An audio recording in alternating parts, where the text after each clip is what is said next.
বুখারী শরীফের কয় নম্বর হাদিস বলেছি? বাট এইটা হাদিস বলেছি না সুন্নাত বলেছি? হাদিস বলেছি। সহি বলেছি না জয়ীফ বলেছি? সহি হাদিস। দেয়ার ইজ নো ডাউট, সন্দেহের কোনো জায়গা আম্মা জান আয়েশা সিদ্দিকা রাদিয়াল্লাহু তাআলা আনহা, তিনি রাসূলের একজন স্ত্রী। তিনি বয়ান করেছেন ৯টা বছর ধরে তিনি রাসূলের সংসার করেছেন। আল্লাহ পাকের নবীর বিবি আম্মা জান আয়েশা নবীর সংসারে যখন এসেছেন, আম্মা জান আয়েশার বয়স ৯ বছর। রাসূল যখন ইন্তেকাল করেছেন তখন আম্মা জানের বয়স 18 বছর, রাসূলের বয়স তখন 63 বছর। হিসাব করলে পাওয়া যাবে ৯টা বছর আম্মা জান আয়েশা রাদিয়াল্লাহু তাআলা আনহা রাসূলুল্লাহর সংসার করেছেন। এই ৯ বছরে বিশ্বনবীর সংসার জীবনের অনেক অভিজ্ঞতার কথা আম্মা জান আয়েশা বর্ণনা করেছেন। সর্বোপরি আম্মা জান আয়েশা 2210টা হাদিস বর্ণনা করেছেন। 2210টা হাদিস বয়ান করেছেন আম্মা জান আয়েশা রাদিয়াল্লাহু তাআলা আনহা। তিনি নবীর সংসার জীবনের অভিজ্ঞতা সম্বলিত অনেক হাদিস বয়ান করেছেন। ও বাবাজিরা ভাইরা, আম্মা জান আয়েশা থেকে আরেকটা হাদিস আসছে। আম্মা জান আয়েশা বর্ণনা করেন, লা তুসাদ্দিকুহু মান হাদাসাকুম আন্নান নাবিয়্যা সাল্লাল্লাহু আলাইহি ওয়াসাল্লাম কানা ইয়াবুলু কায়িমান।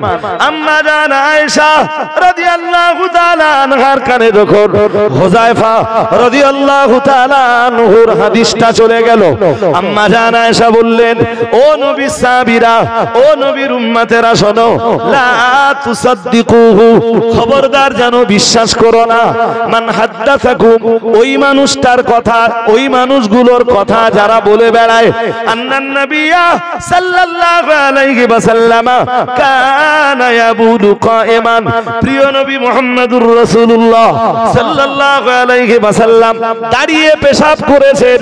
খবরদার যেন এ কথা তোমরা বিশ্বাস করবা না। আমি আয়েশা ৯ বছর রাসূলের সংসার করেছি আর নবীর সংসার করে দেখেছি। এই ৯ বছরের ভিতরে আমি আয়েশা আমার রাসূলকে কখনো দাঁড়িয়ে পেশাব করতে দেখিনি। আর একটু মন খুলে বলেন, দুটোই হাদিস, দুটোই উম্মতের আমল কিসের উপরে? আরে বাবা ওইটা জিগাইনি, এখন ওই পর্যন্ত যায়নি। এই দুই হাদিসের ভিতরে উম্মতের আমল কিসের উপরে? বসে পেশাব করার উপরে উম্মতের, জোর করে বলে না। আম্মা আয়েশার হাদিসের উপরে আমল তো কিসের উপরে? এবারে বলুন, হযরত হুযায়ফার হাদিসটা দোষ করলে কি?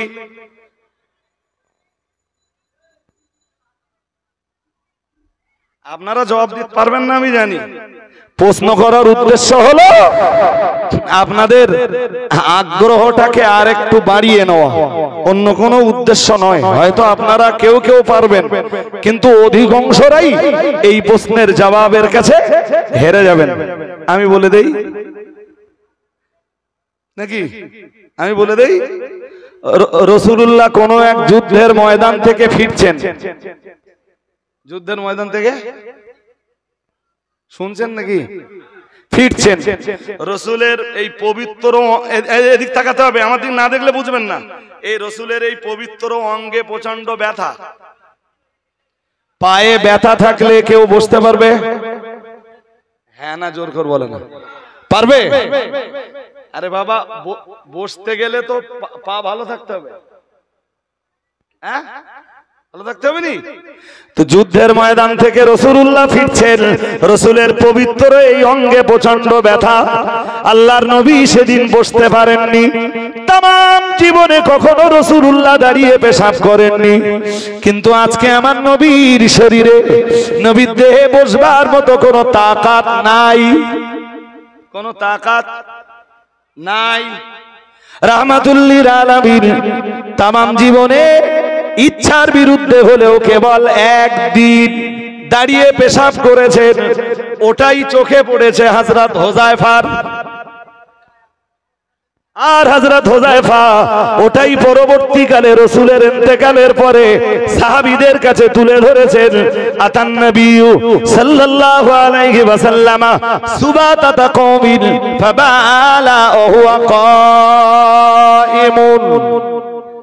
ইমাম বুখারী ওই হাদিসটা সহিহ বুখারীর ভিতরে তিনি 224 নম্বরে জায়গা দিয়েছেন। হুযায়ফার কোনো দোষ আছে? কথা কয় না, দোষ আছে? আবার আম্মা জান আয়েশা যেটা বলেছেন, তিনি তো 9 বছরের সংসার জীবনে কখনো রাসূলুল্লাহকে দাঁড়িয়ে পেশাব করতে দেখেননি। তিনিও তো সঠিক কথাই বলেছেন। ও বাবাজিরা ভাইরা, তাহলে উভয় হাদিসকে সামনে রেখে যে কারণেই মুহাদ্দিসিনে হযরতরা ব্যাখ্যা করতে যে তারা বলেছেন, আম্মা জান আয়েশা যেটা বলেছেন ওটা রাসূলের সারা জীবনের অভ্যাস। আর হুযায়ফা যেটা বলেছেন, হযরত হুযায়ফা যেটা বলেছেন সেটা तमाम জীবনের এমার্জেন্সি পিরিয়ডে একবার। কয়বার? জোর করে বলেন। কেউ আমার দিকে এবার তাকান, এবার আরো ভালো বুঝে যাবেন। কারোর পেট কেটেছে, ধরুন এখান থেকে এতটা, পেট কাটলে বসে পেশাব করা যাবে? পেট কেটেছে, সেলাই দিয়েছে, কি সেলাই করুক বা পেস্টিং করুক, যদি বসে পেশাব করার চেষ্টা করা হয় তো পেস্টিং বা সেলাই কেটে যাবার ভয়? হ্যাঁ না বলে না? কারোর পা ভেঙে গেছে, ও বসতে পারবে? এখন যদি এই পা ভাঙা কেস, পেট কাটা কেস, অপারেশন কেস, এমন জায়গায় অপারেশন, বসতে পারছে না, এরা অপারেশন হয়ে আসার পর, পা প্লাস্টার করে আসার পর, অথবা পা সার্জারি করে আসবার পর যদি আমায় জিগায়, হুজুর আমি তো সারা জীবন বসে বসে পেশাব করতাম, কিন্তু এই পিরিয়ডে আমি কি করব, আমি ফতোয়া কি দেব? জোর করে বলেন। আজকে ওর জন্য ফতোয়া কি? দাঁড়িয়ে তো আমার দলিল কই? আমি যে ওরে আজকের এই পিরিয়ডে দাঁড়িয়ে পেশাব করা জায়েজ বলে ফতোয়া দেব, আমার একটা দলিল লাগবে তো। কথা বলে না। বিপদগ্রস্ত উম্মতির জন্য রাসূলুল্লাহ একটা দলিল রেখে গেলেন, অসুস্থ উম্মতির জন্য বিশ্বনবী পৃথিবীতে একটা দলিল রেখে গেলেন। तमाम জীবন আমার নবী দাঁড়িয়ে দাঁড়িয়ে দাঁড়িয়ে দাঁড়িয়ে এই পেশাব, মানে দাঁড়িয়ে দাঁড়িয়ে কখনো পেশাব করেননি। तमाम জীবন তিনি বসে বসেই পেশাব করেছেন। এটাই তার আদাত, এটাই তার तमाम জীবনের অভ্যাস। সুবহানাল্লাহ। কিন্তু কিয়ামত পর্যন্ত পৃথিবীতে তার যত উম্মত অসুস্থ হয়ে যাবে, অসুস্থতার পিরিয়ডে তাদের উপরে তো তাদের উপরে তো অত্যাচার করা যাবে না, জুলুম করা যাবে না। অসুস্থ উম্মতে যাতে অন্তত শিথিলতার সুযোগটা পায়, এই মসলাতে অন্তত একটু শিথিলতার সুযোগটা পায়। তার অসুস্থ উম্মতেরা যারা বসে পেশাব করার ক্ষমতাটা হারিয়ে ফেলেছে, তারা অন্তত দাঁড়িয়ে পেশাব করার অসুস্থতার কয়দিন, অসুস্থতার দিনগুলিতে দাঁড়িয়ে পেশাব করার সুযোগ যাতে পায়। তাই রাসূলুল্লাহ তামাম জীবনে একদিন দাঁড়িয়ে পেশাব করে তিনি অসুস্থ উম্মতদের জন্য একটা দলিল রেখে গেছেন। আর একটু মন খুলে বলেন, আর বুঝতে অসুবিধা হয়েছে? হয়নি তো? নবীর সারা জীবনের আদাত যেইগুলো, ওগুলো হাদিসও সুন্নাতও। বুঝতে পারেননি? ওইগুলো কি রাসূলের হাদিসও, শুধু হাদিস না, ওর নাম শুধু হাদিস বলে ছেড়ে দিলে হবে না, ওগুলো হাদিসও সুন্নাতও। হাদিসও সুন্নাতও উম্মতের আমাল, শুধু হাদিসের উপরে নয়, সেই হাদিসগুলোর উপরে উম্মতের আমাল, যেইগুলো হাদিসও সুন্নাতও। শুধু হাদিস হলে উম্মতের ধারাবাহিক আমল তার উপরে চলবে না। যেমন হযরত হুযায়ফার হাদিস, ওটা হাদিস অনলি বিপদগ্রস্ত উম্মতেরা ওই হাদিস অনুসরণ করবে। ও সুন্নাতের দাবি কখনো করতে, আমি কি বোঝাতে পারছি আপনাদের?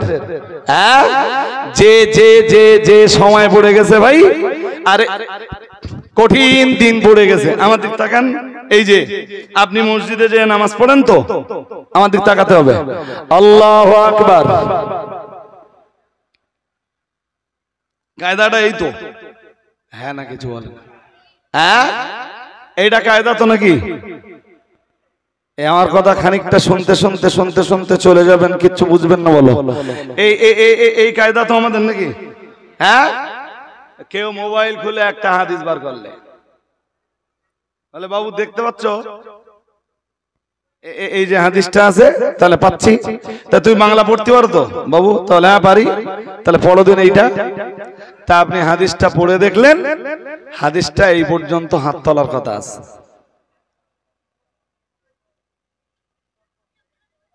মাথা ঘুরবে তো? হ্যাঁ না বলে না?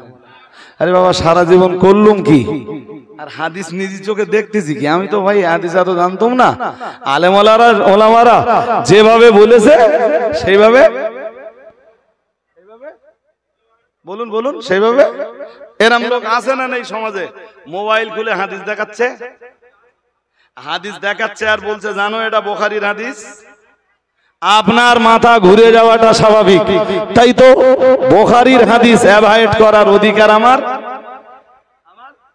তাহলে আমার নামাজ হচ্ছে না তো? তাহলে হাত আর এক দুধ তোলা যাবে না, এই বন্ধ তুলে নামাজ পড়তে হবে, এই বন্ধ তুলে এখান বাদ দিয়ে হবে, হয়ে গেল। হাজিরিনে মজলিস শুনে রাখুন, আমি লম্বা করে বলার সময় পাবো না। এখন বুখারী শরীফের হাদিস দেখলেই যদি আপনার মাথা ঘোরে, বুখারী শরীফের হাদিস তো আমিও আপনাকে খুলে দেখালাম, 224 নম্বর হাদিস দেখালাম। ওই হাদিসের ব্যাখ্যা যদি না নেওয়া হয়, শুধু যদি হাদিস দেখে এই ক্ষান্ত করে দেওয়া হয়, তাহলে তো এটাও বলতে হয় দাঁড়িয়ে পেশাব করা সবার জন্য জায়েজ হয়ে যায়।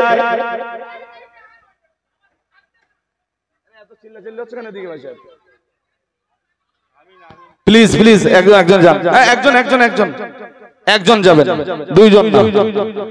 মন দিয়ে শুনুন এবার, এই শেষ বেলায় কটা কথা বলে যাই, যাতে আপনি দ্বীন ঈমানের জায়গায়, কোরআন এবং সুন্নাহের জায়গায় মজবুত কদমে দাঁড়াতে পারেন। আচ্ছা, ওই হাদিস যে এখানে কেউ দেখালো এই পর্যন্ত হাত তুলতে হবে নামাজে, তা তুমি এই পর্যন্ত তোলো কেন? এইটা দেখে যদি আপনার মাথা ঘোরে, আপনিও তো বলতে পারেন ঘুরগে যে বুখারী শরীফের 224 নম্বর হাদিসে আছে। শুনছেন নাকি? 224 নম্বর হাদিসে কি আছে? দাঁড়িয়ে পেশাব করার কথা। তো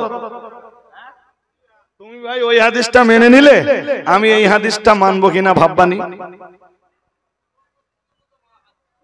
বিপদগ্রস্তর জন্য হাদিস, ওটা তো ওই হাদিসের ব্যাখ্যা। ওটা কি? ওটা ওই হাদিসের ব্যাখ্যা। তারা তো কারোর ব্যাখ্যা নেয় না, তারা শুধু কোরআনে যা আছে আর হাদিসে যা আছে সেইটাই মেনে চলে। কোন মুহাদ্দিসের ব্যাখ্যা, কোন মুফাসসিরের ব্যাখ্যা, কোন ইমামের ব্যাখ্যা, কোন ফিকহ তত্ত্ববিদের ব্যাখ্যা তারা ইমাম আবু হানিফাকে নেয় না, ইমাম শাফিকে নেয় না, ইমাম মালিককে নেয় না, ইমাম আহমদ ইবনে হাম্বলকে নেয় না। তারা বলে বেড়ায় যে আমরা শুধু কোরআন মানি আর শুধু হাদিস মানি। আমার কথা বুঝতেছেন না? বুঝতে অসুবিধা হচ্ছে? হ্যাঁ, আপনি ঠিকই বলেছেন যে হুজুর ওটা তো অসুস্থ উম্মতদের জন্য, সেটা তো মুহাদ্দিসিনে কেরামদের ব্যাখ্যা, দুনিয়া বরেণ্য আলেমদের ব্যাখ্যা, জগৎ বিখ্যাত হাদিস বিশারদদের ব্যাখ্যা। কিন্তু তারা তো কারোরে মানে না, মানে শুধু কি কোরআন আর এক্সিলেন্ট। তুমি একবার না 1000 বার বলো যে আমি কোরআন হাদিস মানি, আমিও কোরআন হাদিসের বিরোধী না। একটা প্রশ্নের উত্তর দাও তো, ভাই সাহেব মন অন্যদিকে দিলে বলো, এক চিন্তা বুঝবেন না, আমি কঠিন কথা বলছি এখন। জি, একটা প্রশ্নের উত্তর আমাকে দেন। কোরআন হাদিস বাংলায় নাযিল হয়েছিল, কোরআন আরবিতে নাযিল হয়েছিল না বাংলায়? জোর করে বলে না। আরবিতে। হাদিস নবীজি বাংলায় ইরশাদ করেছিলেন না আরবিতে? তুমি বাংলাটা কোথায় পেলে? হ্যাঁ, আমি ভালো শুনতে পাইনি, বলেন। বাংলার লোকেরা করেছে, কেউ না কেউ করেছে তো, হ্যাঁ না বলে না? আচ্ছা, এই সাধারণ লোক যারা বাংলা অনুবাদ পড়ে, শুধু অনুবাদ পড়ে, এরা ওই আরবি এবারাতে কি আছে আর বাংলা অনুবাদে কি আছে, দুটো টালি করে বুঝতে পারে? এ ক্ষমতা নেই তো। তাহলে বাংলা যিনি অনুবাদ করেছেন তাকে অন্ধের মতো বিশ্বাস করে তো? হ্যাঁ না জোর করে বলুন। হ্যাঁ, দেখবেন এই যারা ঘন ঘন মোবাইল খুলে হাদিস দেখায়, ওরা বলে বুখারীর এত নম্বরে আছে। ওরে ভাই, সামনে এসে হাদিসটা পড়। তাহলে হুজুর আমি পড়তে পারি না। হাদিস পড়তে পারে না, হাদিসের নম্বরটা বলতে পারে। যিনি এই হাদিসের বাংলা অনুবাদটা করেছেন, তিনি ঠিক করে থাকলে ঠিক, ভুল করে থাকলে জোর করে বলে না। হ্যাঁ, এবার বলুন তো, এই যিনি অনুবাদটা করেছেন তিনি ঠিক করে থাকলেও ঠিক, ভুল করে থাকলেও ভুল, এই ভুল করে থাকলেও ঠিক, এটা অন্ধবিশ্বাস তো? হ্যাঁ না বলতে হবে, এটা অন্ধবিশ্বাস তো। তা তুমি একটা হাদিস মানতে যেয়ে যদি বিশ্বাসের আশ্রয় নিতে পারো, তাহলে আমি ধর্ম করার জন্য তার আগে বলি, তাহলে আমি ধর্ম করার জন্য ফুরফুরা শরীফের মুজাদ্দিদুজ্জামান, কুতুবুল আলাম, আমিরুশ শরিয়ত আলা হযরত দাদা হুজুর কিবলা রাহমাতুল্লাহ আলাইহিকে অন্ধের মতো মানতে পারবো না কেন?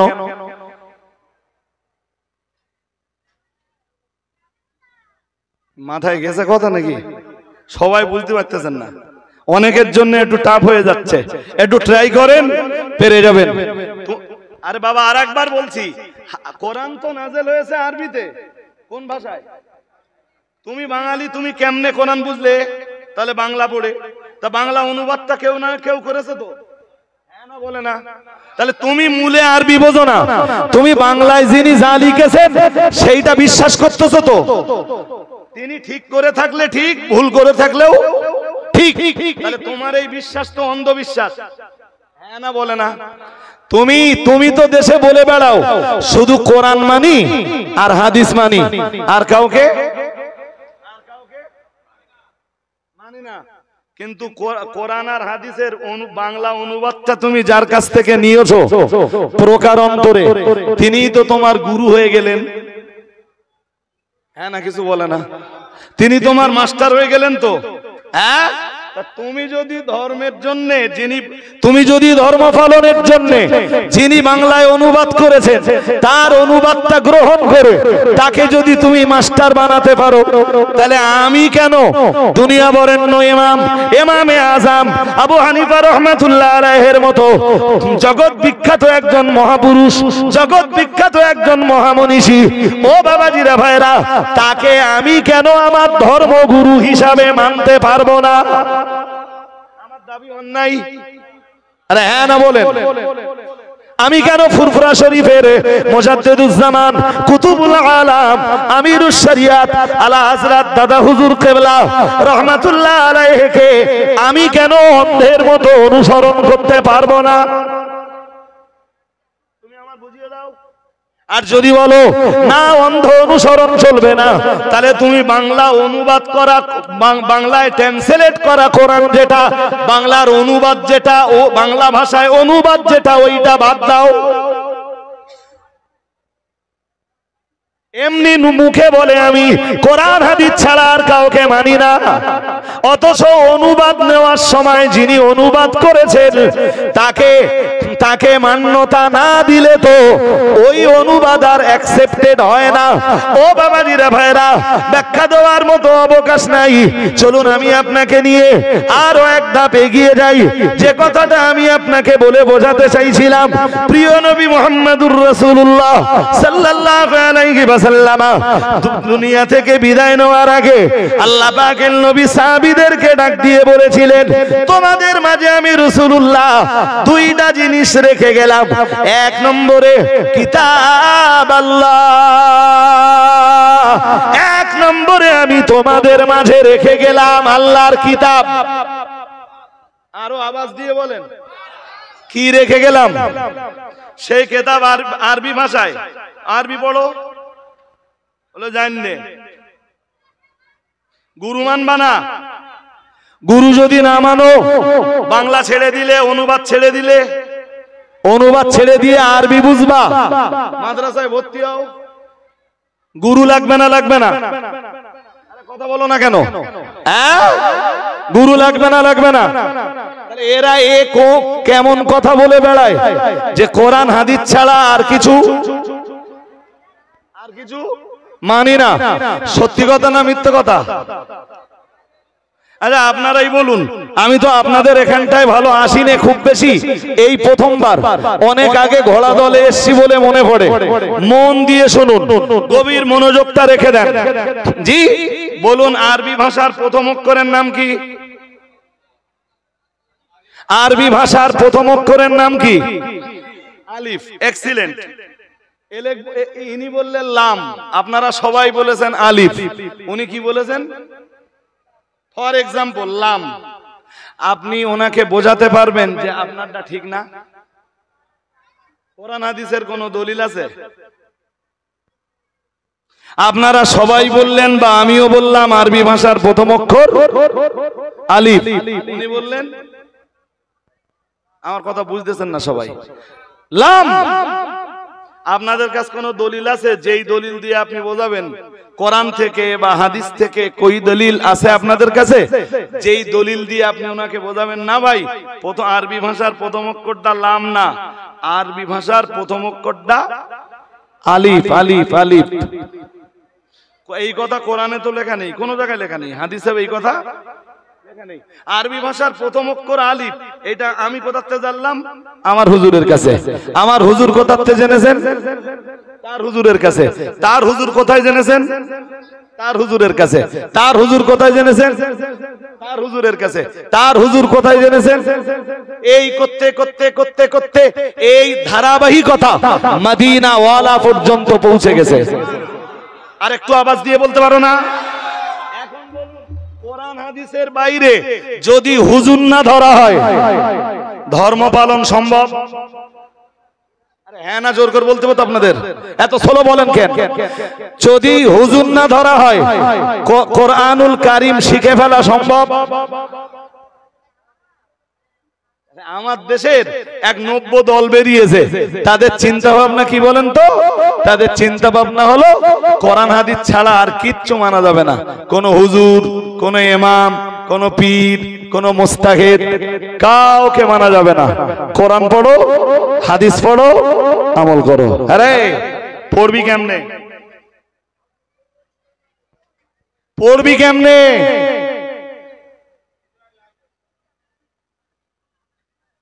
আমার কথা বোঝে না? হ্যাঁ, এই জাতীয় ওয়াজ নসিহতের মজলিসেও বসা তারা ভালো বলে আপনাদের অসুবিধা হচ্ছে নাকি? অসুবিধা হয় না? তাহলে মন দিয়ে শুনুন। সবাই হয়তো আমার কথা নিতে পারছেন না, আমি এক একটা চেহারা দেখে আন্দাজ করছি, সবার চেহারা না, এক একটা চেহারা দেখে আন্দাজ করছি যে সবাই আমার কথা নিতে পারছেন না। জি ভাই, এ ব্যাখ্যা দেওয়ার সময় নেই, আমি একটা কথা বলি আর একটা কথা বলি, একটু বুঝে নেন।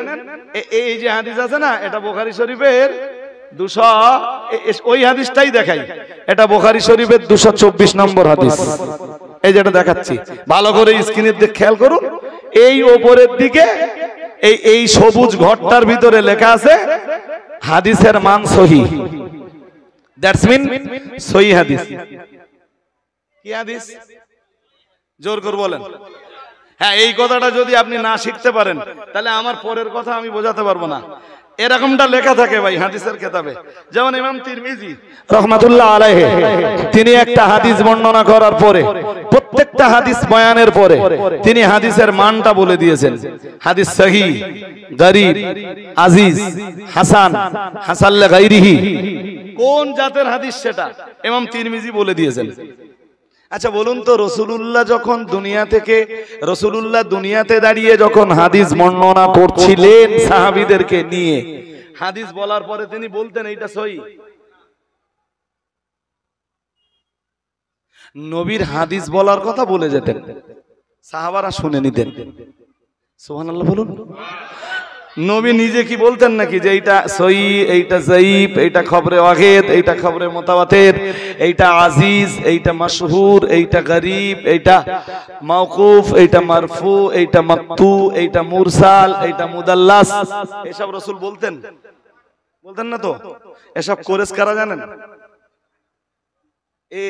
না, সাহাবীরাও না। মন দিয়ে না শুনলে আপনি বুঝবেন না আমার কথা। এসব সব করেছে পরবর্তী যুগের আলেমরা এসে। সুবহানাল্লাহ বলুন। আর একটু মন খুলে বলুন, তারা এগুলো না করলে পরবর্তী উম্মাত কঠিন সমস্যায় পড়ে যেত। কোনটা হাদিস আর কোনটা হাদিস নয় এটা তারা মোটেই পরবর্তী উম্মাত আর মোটেই যাচাই করতে, হাদিসের নামে জালিয়াতি ঢুকে যাবার ভয় ছিল। তাই মুহাদ্দিসিনে হযরতরা এই হাদিসের মানদণ্ড নির্ধারণ করেছেন। খুব মন দিয়ে শুনতে হবে। কোন হাদিস কোন কোন শর্তে পাওয়া গেলে সেই হাদিসকে সহিহ বলা হবে, শর্ত না পাওয়া গেলে কি বলা হবে? কোন হাদিসকে কখন যায়ীফ বলা হবে, কখন আজিজ বলা হবে, কখন গরীব বলা হবে, কখন হাসান বলা হবে, কখন হাসান লিগাইরিহি বলা হবে, কখন মুরসাল বলা হবে, কখন মুদাল্লাস বলা হবে, কখন মুত্তারাব বলা হবে, কোন হাদিসকে কখন সাজ বলা হবে, অথবা তাবে বলা হবে, শাহিদ বলা হবে, মারফু বলা হবে, মাকতু বলা হবে, মাওকুফ বলা হবে। জি, কোন কারণে বলা হবে এর কারণগুলো সব মুহাদ্দিসরা তাদের কিতাবে লিখেছেন। মন দিয়ে শুনতে হবে ভাই। ওই একজন উঠলে তার দিকে তাকালে আমার কথা আর বুঝতে পারবেন না। আরো কঠিন কথা বলছি এবার। এটা পরবর্তী যুগের হাদিস বিশারদদের নিজেদের তৈরি করা নিয়ম নীতি। শুনছেন নাকি? এটা কি হাদিস বিশারদ যারা, হাদিস মানে হাদিসের পণ্ডিত যারা, তাদের নিজেদের তৈরি করা নিয়ম নীতি। ভালো করে মন দিয়ে শুনলে বুঝবেন। ইমাম বুখারী একটা নিয়ম তৈরি করেছেন, তার নিয়মে কোনো হাদিস পেলে তিনি সেই হাদিসকে বলেছেন সহিহ। সুবহানাল্লাহ।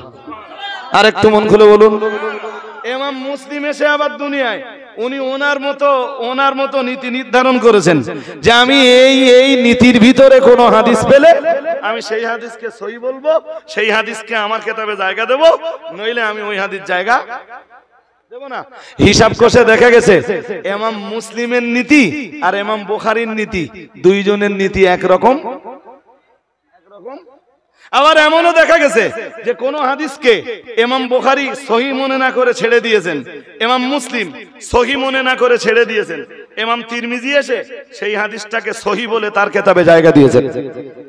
তাহলে এক একজন মুহাদ্দিসের সহিহ হাদিস নির্বাচনের নিয়ম নীতি এক এক রকম না একই? জোর করে বলে না, এক এক রকম হলো তো। এই নিয়ম নীতি কোরআন হাদিসে পাওয়া যাবে না মুহাদ্দিস? এই নিয়ম নীতি কোরআন হাদিসে আছে না মুহাদ্দিসরা তৈরি করেছে?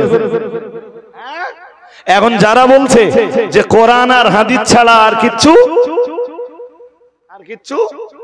মানি নেই, কোন হাদিসকে সহিহ বলতে গেলে মুহাদ্দিসদের নিয়ম নীতি মানা লাগবে না? লাগবে না?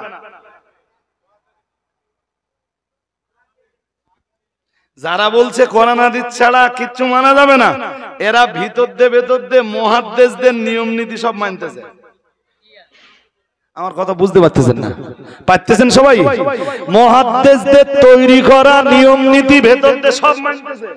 আর এরপরও বলে বেড়াচ্ছে জনগণের চোখের সামনে, কি বলছে? বলে কোরআন মানি আর হাদিস মানি। কোরআন হাদিস ছাড়া আর কারোর আল্লাহ মানি আর রসুল মানি। আরে আল্লাহ মানিস আর রসুল মানিস, আলহামদুলিল্লাহ, ভালো কথা। আল্লাহ মেনে চলা, রসুল মেনে চলা কাজ ভালো না খারাপ? ভালো কাজ তো। তার রসুলকে মানতে গেলে কোন হাদিস সহিহ, কোন হাদিস যঈফ সেটা নির্ধারণ করতে হবে তো, হ্যাঁ না বলে না? তা আমি ১৫০০ রসুলের ইন্তেকালে ১৫০০ বছর পরে এসে কোনটা সহিহ কোনটা যঈফ এইটা আমি নির্ধারণ করতে পারবো?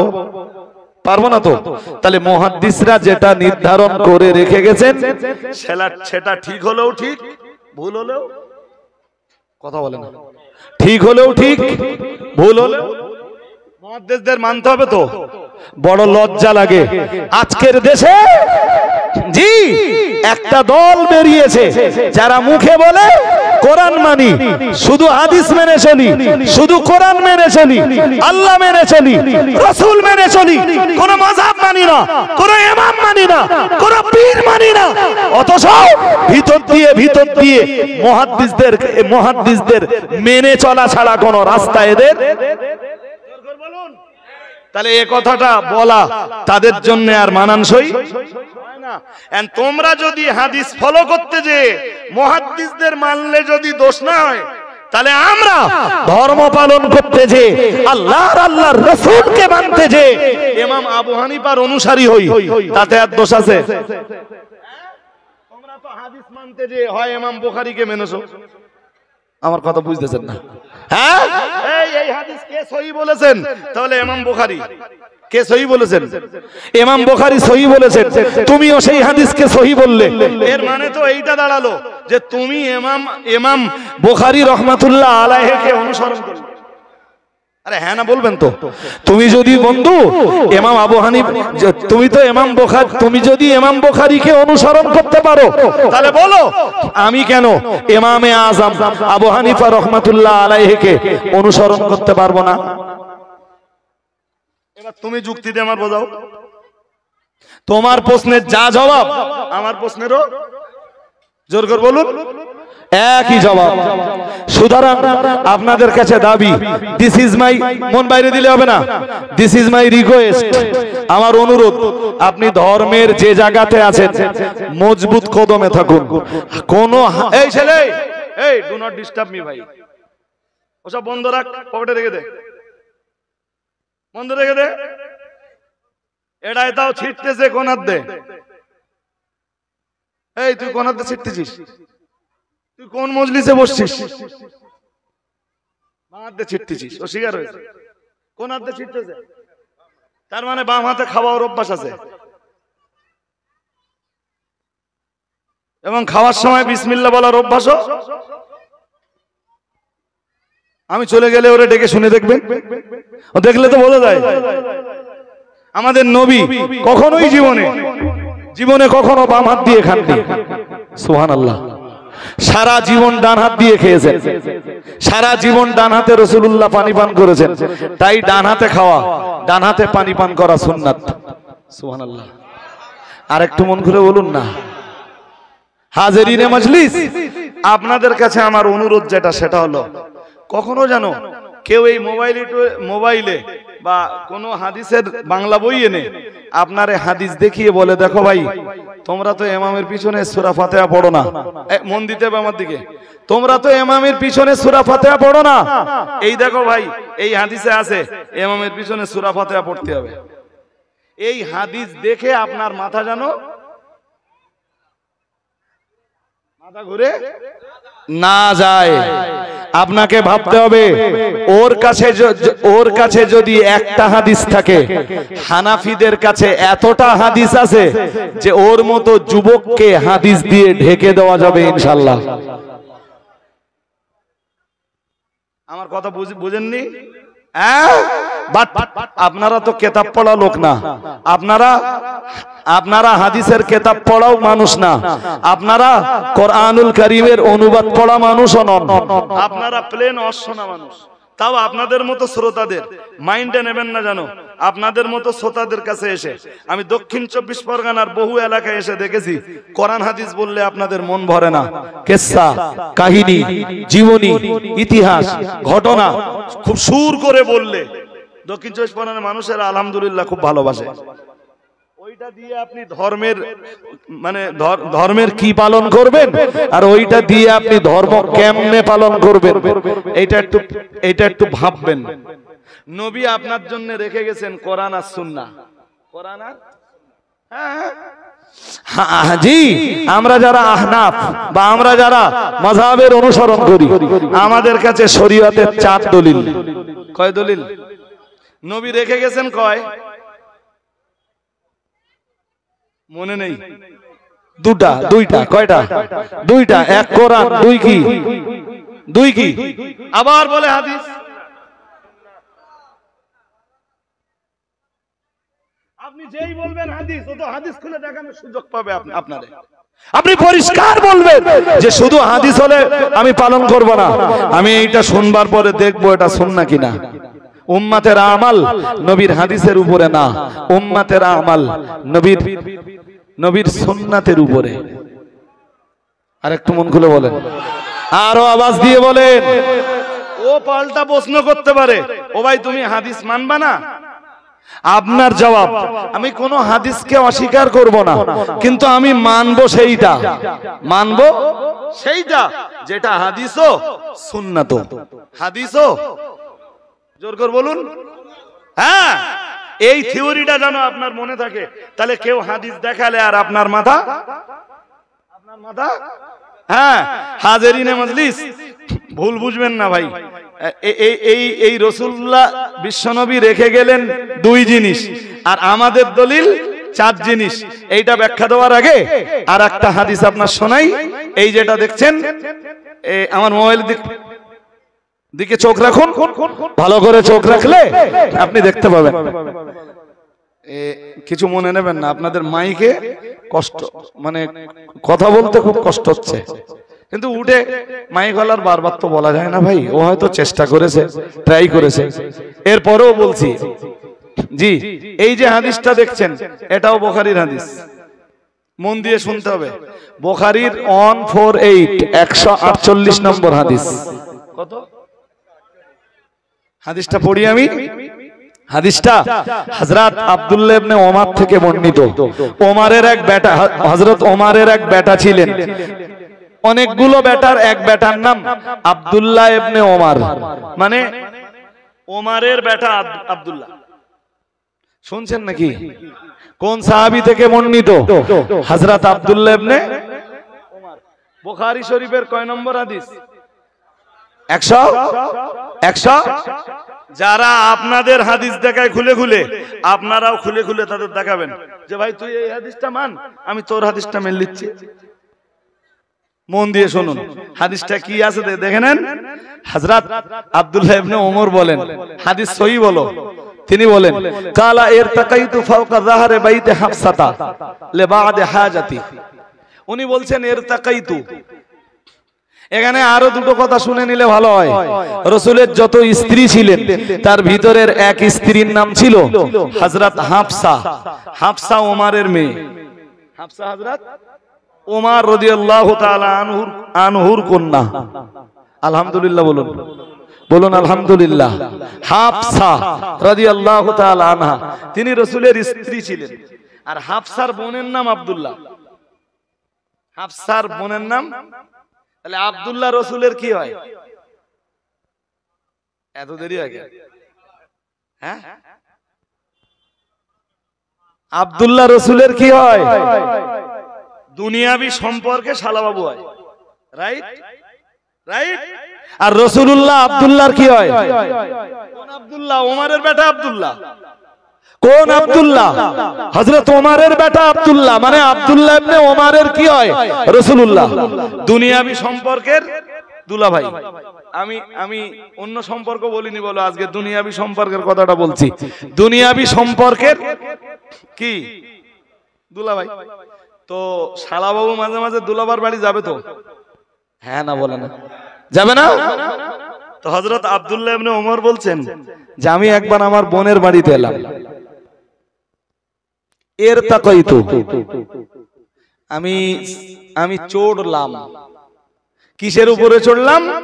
হযরত আব্দুল্লাহ ইবনে ওমর বলেন, হাদিসটাতে বলছেন ইরতাকাইতু ফাওকা যাহরি বাইতি হাফসাতা, আমি আমার বোন হাফসার ঘরের ছাদের উপরে উঠলাম। শুনছেন নাকি?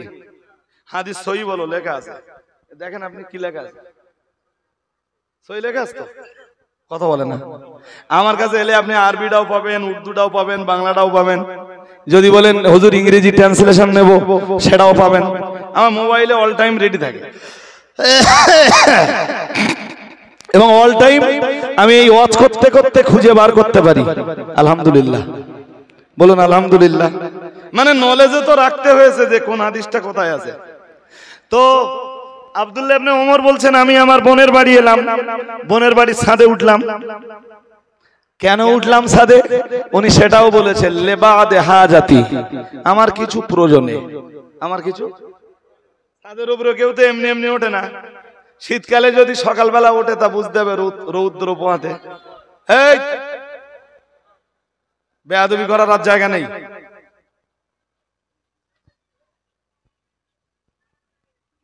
আশ্চর্য হই ভাই, এরাও মুসলমানের ছেলে, বলো এদের অজনসিয়ত কিছু লাগে না। যাক ভাই, আমার আবার লাল বাতি জ্বলবার সময় হচ্ছে। জি, আপনাদের যেটা বোঝাতে চাচ্ছি বুঝে নেন। তো শীতকালে সকালবেলা উঠেছে মানে সে রৌদ্র পাবে। হযরত আব্দুল্লাহ ইবনে ওমর বলেন আমি সকালবেলা আমি কোনো একদিন আমার বোনের বাড়িতে এসে বোনের বাড়ির ছাদের উপরে কিছু প্রয়োজনে উঠে পড়লাম। ফারাআইতু রাসূলুল্লাহ সাল্লাল্লাহু আলাইহি ওয়াসাল্লাম, সেই সময় আমি রাসূলুল্লাহকে দেখলাম, ইয়াকদি হাজাতাহু, ইয়াকদি হাজাতাহু মুস্তাদবিরাল কিবলা। আমি রাসূলুল্লাহকে দেখলাম, রাসূলুল্লাহ, মন দিয়ে না শুনলে বুঝবেন না, বলো, রাসূলুল্লাহ তার প্রয়োজন সারছেন, প্রয়োজন মেটাচ্ছেন। কি মেটাচ্ছেন? জোর করে বলতে হবে। প্রয়োজন মিটিয়ে নিচ্ছেন। তখন রাসূলের পিঠ কিবলার দিকে। এখানে কিবলা কোন দিকে? এইদিকে তো, আমি তো নামাজ পড়লাম এখানে, এইদিকে কিবলা। পেশাব করার সময় প্রয়োজন বলতে কি? ইস্তেনজা। ইস্তেনজা বলতে আমরা পেশাব পায়খানা বুঝতে পারি, হ্যাঁ না বলে না? হ্যাঁ, রাসূলের পিঠ কোন দিকে?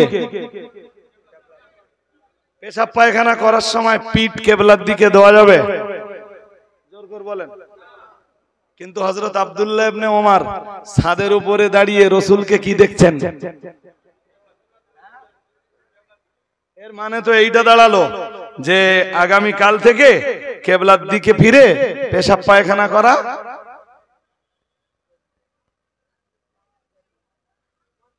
অসুবিধা আছে? আর জোর করে বলে না, আর অসুবিধা আছে? হ্যাঁ, কালকে আবার কেউ উল্টো করে ফতোয়া দেবে না তো যে রজব আলী সাহেব বলে গেছে কিবলার দিকে মুখ করে পেশাব পায়খানা সব চলবে। আমি এরকম বলেছি? আমি জাস্ট হাদিসটা শোনাচ্ছি তো, হ্যাঁ না বলে না? হ্যাঁ। আর একটা হাদিস শুনুন, এবার শুনলে অবাক হবেন। অবাক হবেন না, বাস্তবতাটা বুঝবেন। আল্লাহ পাকের নবী অন্য হাদিসে জানিয়েছে, ও আমার সাহাবীরা মনে রাখো, আমি মুহাম্মাদুর রাসূলুল্লাহ সাল্লাল্লাহু আলাইহি ওয়াসাল্লাম বলছি, ইদা আতাইতুমুল গাইতা ফালা তাস্তাকবিলুল কিবলাতা ওয়ালা তাস্তাদবিরুহা, আও কামা ক্বালা আলাইহিস সালাম। নবী আমার জানিয়ে দিয়েছেন, ও সাহাবীরা মনে রাখো, ও উম্মতিরা মনে রাখো, তোমাদের যখন পেশাব কিংবা পায়খানার প্রয়োজন পড়বে, আমি মুহাম্মাদুর রাসূলুল্লাহ সাল্লাল্লাহু আলাইহি ওয়াসাল্লাম বলছি, ফালা তাস্তাকবিলুল কিবলাতা, তোমরা পেশাব পায়খানার সময় সিনাটা কিবলার দিকে লাগাবে না, সিনাটা কিবলার দিকে রাখবে না, ওয়ালা তাস্তাদবিরুহা, পিঠটাকেও কিবলার দিকে রাখবে না। সুবহানাল্লাহ বলুন, আর একটু মন খোলা বলেন। এই জন্য আমরা যারা ইন্ডিয়ান বা ধরে নেন আমরা যারা বাঙালি, আমাদের পেশাব পায়খানা ঘরগুলো সব কোন ভাবে? উত্তর দক্ষিণে। উত্তর, যাতে কিবলার দিকে সাদার মানে বুকটাও না যায়, বক্ষটাও কেবলার দিকে না যায় আর পিঠটাও, কারণ পিঠ কেবলার দিকে দিলে কেবলার প্রতি অসম্মান হয়। কি হয়? জোর করে বলেন। অসম্মান হয়। তাই নবীজি বললেন সিনাও দিও না, পিঠও পিঠও। দুই হাদিস দুই রকম হয়ে গেল নি? হ্যাঁ না কিছু বলে না। হ্যাঁ, দুই হাদিস দুই রকম হয়ে গেল তো। উম্মাত আমল করবে কোনটায়?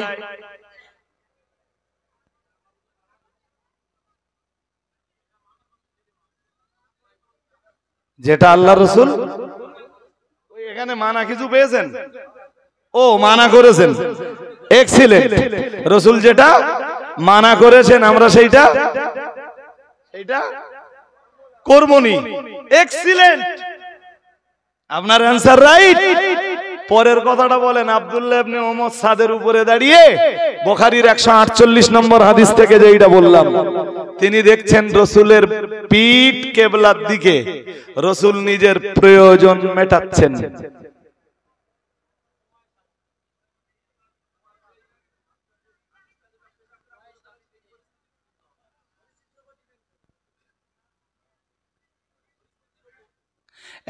এইটা যদি আপনি বলেন পরিস্থিতির উপর, আলহামদুলিল্লাহ ভালোই বুঝেছেন আপনারা, এইটা আপনারা বুঝতেছেন, কিন্তু যাদের বোঝানোর চেষ্টা করি তারা কিছুতেই, একদম সাধারণ থেকে আপনারা অতি সাধারণ মানুষ, আপনারা কি সুন্দর আমার ওয়াজ শুনে এই শেষের দিকে যেটুকু ওয়াজ করেছি আলহামদুলিল্লাহ সেইটুকুতেই আপনারা আন্দাজ করতে পারলেন।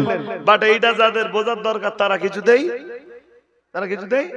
তারা উল্টো আপনারা হাদিস দেখাচ্ছে, ও ভাই তুমি এই করে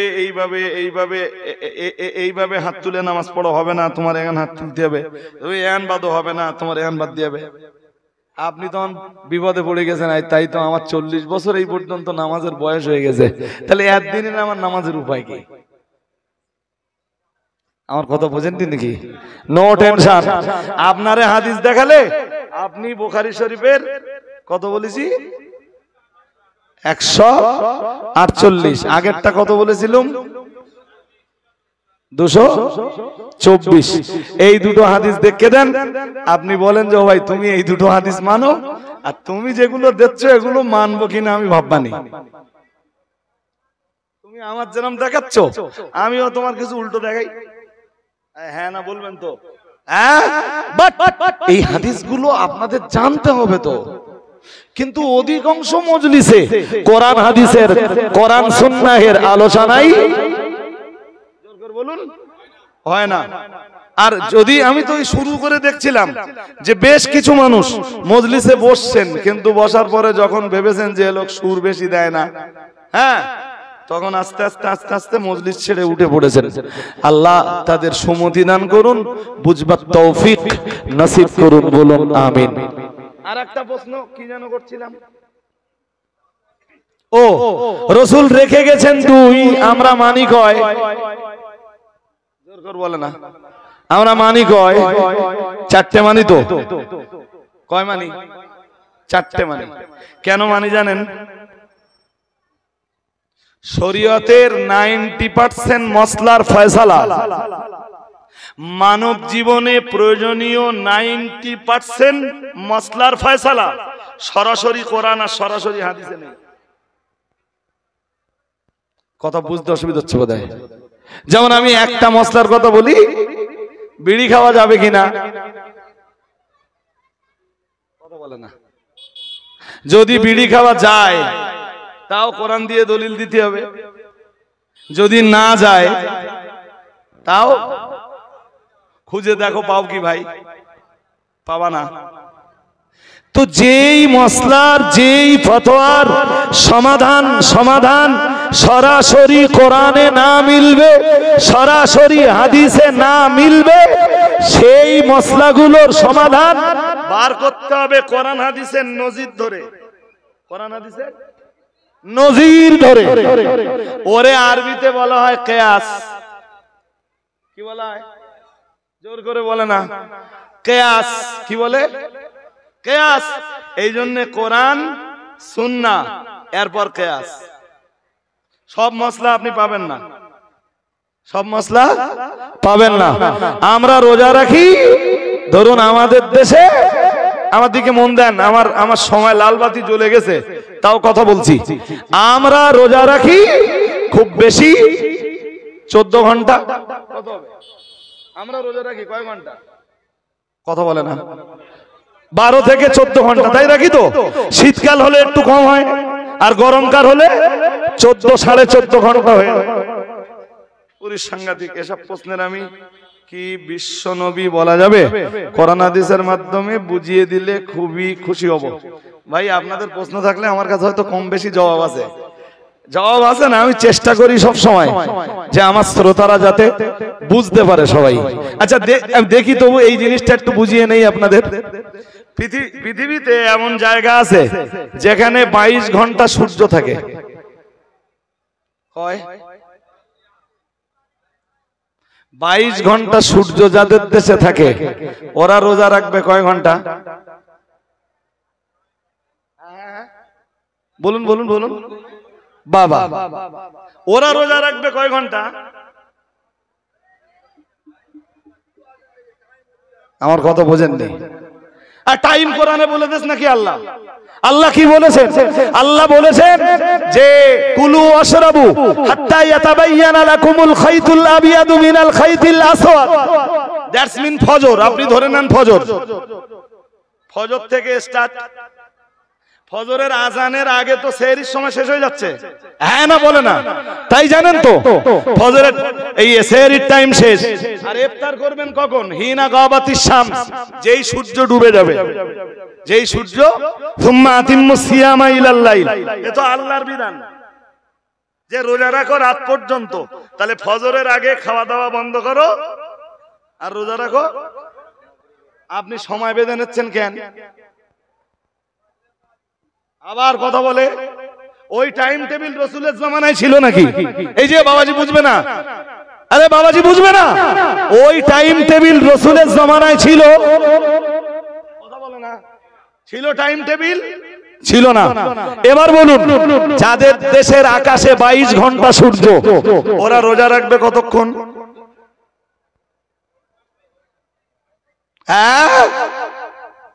আপনি বলবেন হুজুর 22 ঘন্টাই রাখলো। আচ্ছা আপনার কথা মেনে নিল, 22 ঘন্টা রোজা রেখে ইফতার করে মাগরিব পড়তে হবে তো? হ্যাঁ না বলে না? মাগরিব পড়ে কিছু খেতে হবে তো? খেতে হবে না? তারপরে এশার সময় আসলে আবার তারাবি পড়তে হবে তো? হ্যাঁ না বলে না? তারাবি পড়তে তো ঘন্টাখান যায়, হ্যাঁ না বলে না? আর এশার রক্ত আসতে আসতে তো আর ঘন্টাখান যায়। ও সেহরি কখন খাবে?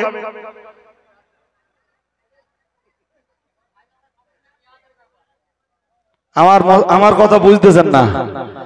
হ্যাঁ, ওইটা 2 ঘন্টা সময়ের ভিতরে মাগরিব পড়তে হবে, ওই 2 ঘন্টার ভিতরে ইফতার করতে হবে, ওই 2 ঘন্টার ভিতরে এশার নামাজের রক্ত আসবে, ওই 2 ঘন্টার ভিতরে ওর এশা তারাবি বেতের কমপ্লিট করতে হবে, ওই 2 ঘন্টার ভিতরে ও সেহরি খেতে হবে, ওই 2 ঘন্টার ভিতরে আবার ওর ফজরের নামাজ পড়তে হবে।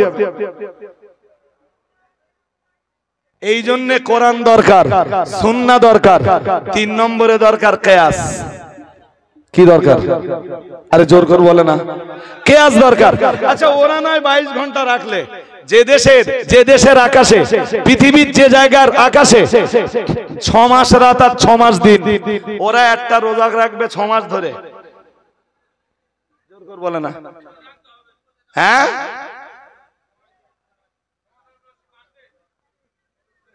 বাবাজি ঠিক বলে দে। তাহলে ওদের মশলাটা দেওয়া হবে কিসের ভিত্তিতে? এবার আপনার মাথায় ঢুকেছে, কিসের ভিত্তিতে? কিয়াসের ভিত্তিতে। এই জন্য কিয়াস শরীয়তের 3 নম্বর দলিল।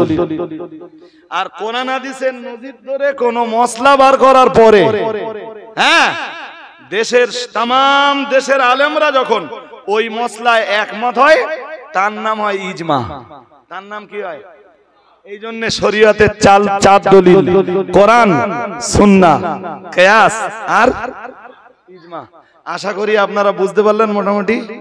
এর চেয়ে বেশি বুঝতে গেলে ভাই আমার এক মজলিসে বসলে হবে না, ধারাবাহিক ভাবে অন্তত 1 বছরে 2-3টে মজলিসে বসলে, যদি আবার 3 বছর পরে আর একটা মজলিসে বসেন, পিছনের গুলো সব ভুলে যাবেন।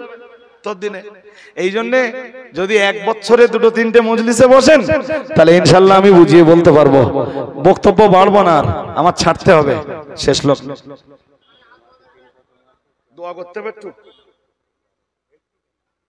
দোয়া করতে হবে। দেখেছেন, ছাড়ুন এই পর্যন্ত, আজকে আমাকে ছাড়তে হবে ভাই। আবার আসবো। কালিকাপুরের মানুষেরা অন্তত এই শেষ বেলার 1 ঘন্টা কি 1 ঘন্টার বেশি, বা প্রথম থেকে, অনেকেই প্রথম থেকে আমার খুব ভালোই বুঝেছেন আলহামদুলিল্লাহ। এখানে একজন আসসালামু আলাইকুম, ওয়ালাইকুম আসসালাম, প্রশ্ন পাঠিয়েছেন। শ্রদ্ধেয় হুজুর, হুজুর সাল্লাল্লাহু নবী করিম সাল্লাল্লাহু কে কি বিশ্ব নবী বলা যাবে? কোরআন হাদিসের মাধ্যমে বুঝিয়ে দিলে খুবই খুশি হব। আচ্ছা, বিশ্ব নবী বললে অসুবিধাটা কি সেইটাকে বলেন দিন দেখি একটু। অসুবিধা নেই, কোরআনে আছে। কোরআনের এক আয়াত বলি, কুল ইয়া আইয়ুহান নাস ইন্নী রাসূলুল্লাহি ইলাইকুম জামিআ। মহান আল্লাহ জানিয়েছেন, আল্লাহ পাকের রাসূল জানিয়েছেন, মহান আল্লাহ জানিয়েছেন, ও নবী আপনি বলে দিন, ইয়া আইয়ুহান নাস, হে মানব মণ্ডলী, ইন্নী রাসূলুল্লাহি ইলাইকুম জামিআ, আল্লাহ পাক তোমাদের সকলের জন্য আমাকে রাসূল করে পাঠিয়েছেন। সকলের জন্য না কারো কারোর জন্য? একটা হাদিস শুনলে আরো পরিষ্কার হয়ে যাবে। নবী আমার জানিয়ে দিয়েছেন, কানান নবিয়্যু ইবআসু ইলা কওমিহি খাসসাতান। আমার আগে যে সব নবী রাসূলদেরকে আল্লাহ পাঠিয়েছেন, তারা কেউ বা একটা গ্রামের নবী, কেউ বা একটা অঞ্চলের নবী, কেউ বা একটা পাড়ার নবী, কেউ বা একটা থানার নবী, কেউ বা একটা জেলার নবী, কেউ বা একটা রাজ্যের নবী, আর কেউ বা একটা রাষ্ট্রের নবী। কিন্তু আমি মুহাম্মদুর রাসূলুল্লাহ সাল্লাল্লাহু আলাইহি ওয়াসাল্লাম, আমি কোন গ্রামের মানুষের জন্য নবী নই।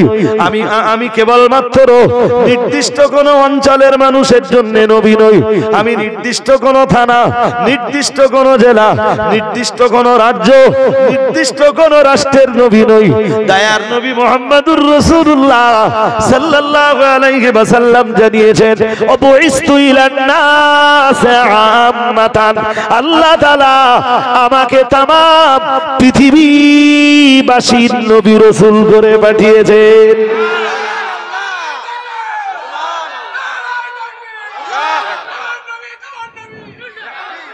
বুঝতে অসুবিধা হয়েছে? অসুবিধা হয়নি তো? এবার বলুন বিশ্ব নবী বলা যাবে কিনা? হ্যাঁ না বলবেন তো? অসুবিধা আছে?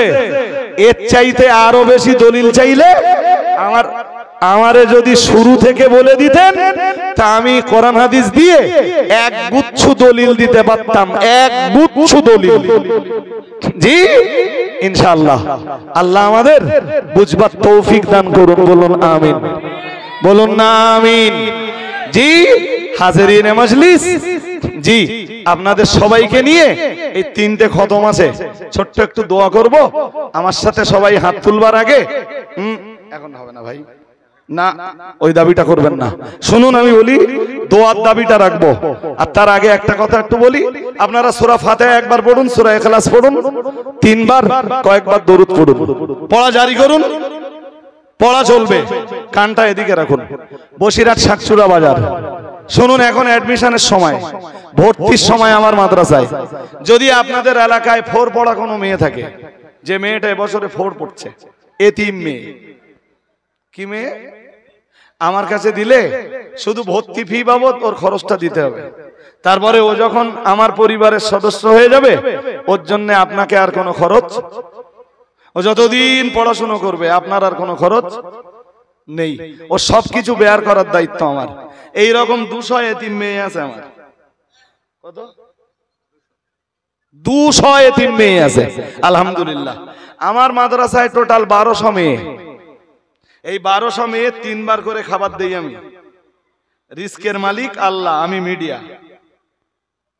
3 বার 3600 পাতে আমি খাবার দেই মেয়েদের পার ডে। 2 কোটি টাকার বেশি বছরে খরচ। এই যে বছরটা চলে গেল, এই বছরে নভেম্বর পর্যন্ত, আর কি নভেম্বর পর্যন্ত যে বছরটা চলে গেল, আমার ডিসেম্বর টু অক্টোবর পর্যন্ত হিসাব হয়। ইসালের সওয়াব হয় নভেম্বরের 1-2-তে, তখন আমি হিসাব রিপ্লেস করি। এবছরের খরচ দাঁড়িয়েছে 2,14,00,000 প্লাস। সবই আপনাদের মতো জনগণের দান।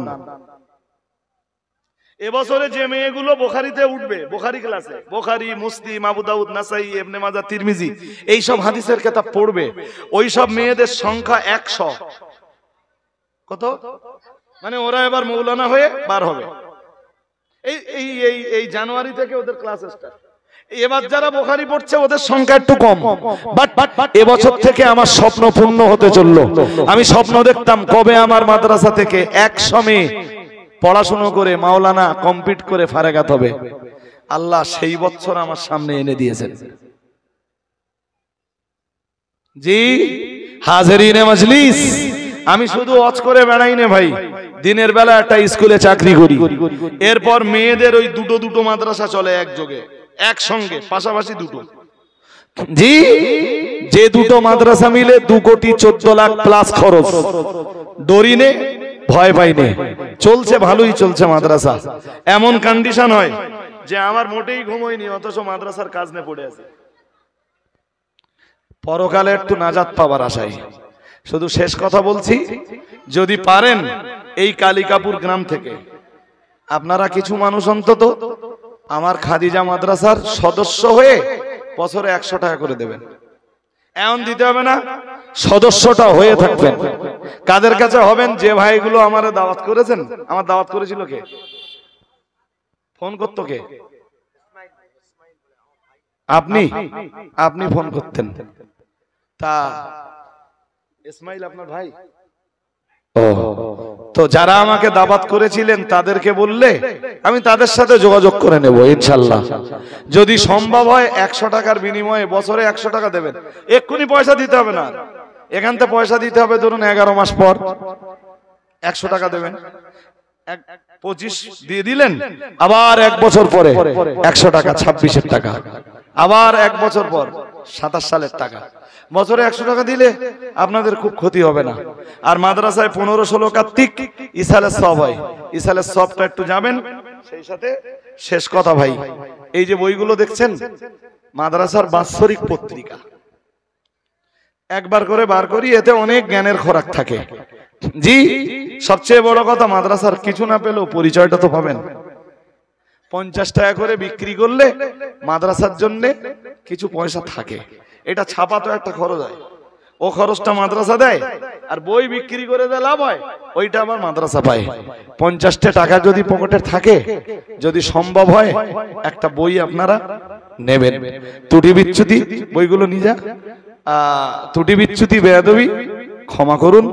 আমি সময় সুযোগ কন্ডিশন পজিশন হলে আবার আপনাদের কাছে আসবো ইনশাআল্লাহ। আপনারা ট্রাই করবেন, আমিও ট্রাই করব। বললে আমি আসব। দক্ষিণ 24 পরগনা থেকে আল্লাহ শুকরিয়া, আমার বহু গ্রাম থেকে, বহু থানার, বহু গ্রাম থেকে ফোন করে। আমি কটা জায়গাতেই বাজাই, সময় পাই না তো। এই যে 4 ঘন্টা 8 ঘন্টা পথে ভাই, আমার মতো ব্যস্ত লোকের পক্ষে এই 4 ঘন্টা 8 ঘন্টা পথে কাটিয়ে দেওয়া খুব কষ্টের, জানেন না? এই 2 ঘন্টা ওয়াচ করা আমার জন্য খুব কষ্টের বলে মনে হয় না, কিন্তু রাস্তায় যখন 4 ঘন্টা 8 ঘন্টা চলে যায় আমার জন্য তখন একটু কষ্ট হয় যে একটা দাউতের জন্য আমি 8 ঘন্টা সময় দিচ্ছি, এইটা মনে হয়। জি, আপনারা ভালো থাকুন, সুখে থাকুন, আরামে থাকুন, আনন্দে থাকুন, দ্বীন ঈমানের উপরে প্রতিষ্ঠিত থাকুন। দোয়া হবে, 3 খতম কোরআন রয়েছে, এটা আখিরি দোয়া নয়। সবার অনুরোধ, হুজুর আপনি একটু দোয়া করবেন। তাই খুব ছোট থেকে অতি ছোট একটা দোয়া বরকতের উদ্দেশ্যে। জি, আল্লাহুম্মা আমিন। আলহামদুলিল্লাহি রাব্বিল আলামিন, আসসালাতু ওয়াসসালামু আলা রাসূলিহি সাইয়্যিদিল আমবিয়া ওয়াল মুরসালিন ওয়া আলিহি তাইয়্যিবিন ওয়াত তাহিরিন ওয়া সাহাবিহি আজমাইন। ربنا ظلمنا أنفسنا وإن لم تغفر لنا وترحمنا لنكونن من الخاسرين। মেহেরবান আমাদের জিন্দেগির গুনাহগুলি তুমি maaf করে দাও আল্লাহ। এতবার তোমারে আল্লাহ আল্লাহ আল্লাহ বলে ডেকেছি মাবুদ, একবার তুমি আমাদের সবাইকে একটু বান্দা বলে পরিচয় দাও। জাহান্নামের আগুন সকলের জন্য তুমি হারাম করে দাও। আমরা সূরা ফাতিহা, সূরা ইখলাস, দরুদ শরীফ, কালেমা শরীফ, জিকির, আজকার, মিলাদ, কিয়াম, সালাম, নাতে রাসূল, খাস করে আল্লাহ 3 খতম কোরআন শরীফ পঠিত হয়েছে। আল্লাহ পঠিত তেলাওয়াতে কোরআন সহ সব কিছুর ভুল ত্রুটি মাফ করে দি, সওয়াবটুকু তোমার হাবিবের দরবারে পৌঁছে দাও।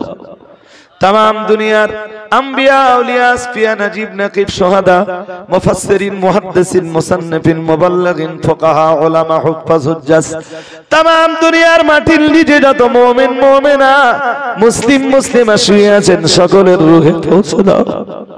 ফুরফুরা শরীফের মুজাদ্দিদুজ জামানের রূহে পৌঁছে দাও। 5 হুজুর কিবলাগণের রূহে পৌঁছে দাও। বসিরহাটের বড় মাওলানা সাহেবের রূহে পৌঁছে দাও। খাস করে আমাদের আব্বা জান আম্মা জান যাদের বিদায় নিয়েছে, কারো আব্বা আম্মা দুজনেই বিদায় নিয়েছেন, আল্লাহ এর মুকাম্মাল সওয়াব আমাদের আব্বা জান আর আম্মা জানের রূহে পৌঁছে দাও। আল্লাহ তাদের কবরগুলো তুমি জান্নাতের টুকরা বানিয়ে দাও। জিন্দেগীর কোন পাপের দায়ে তারা ধরা পড়ে থাকলে আল্লাহ কবরে তুমি তাদেরকে ক্ষমা করে দাও। আল্লাহ তুমি তাদেরকে ক্ষমা করে দাও। আমাদের দাদা দাদি নানা নানি ভাই বোন বেটা বেটি পাড়া প্রতিবেশী যারা কবরে, সকলের রূহের সওয়াব পৌঁছে দাও। আল্লাহ এই কালিকাপুর গ্রামে যত মুমিন মুমিনা মুসলিম মুসলিমা নারী পুরুষ কবর জগতের বাসিন্দা, এর মুকাম্মাল সওয়াব তুমি তাদের সকলের রূহে পৌঁছে দাও। আল্লাহ তাদের কবরগুলি তুমি জান্নাতের টুকরা বানিয়ে দাও।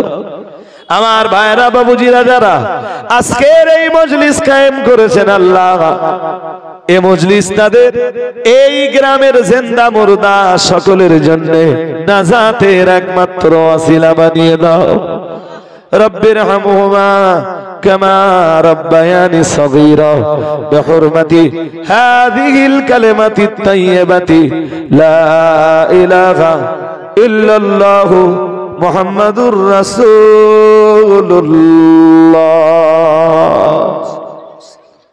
আসসালামু আলাইকুম।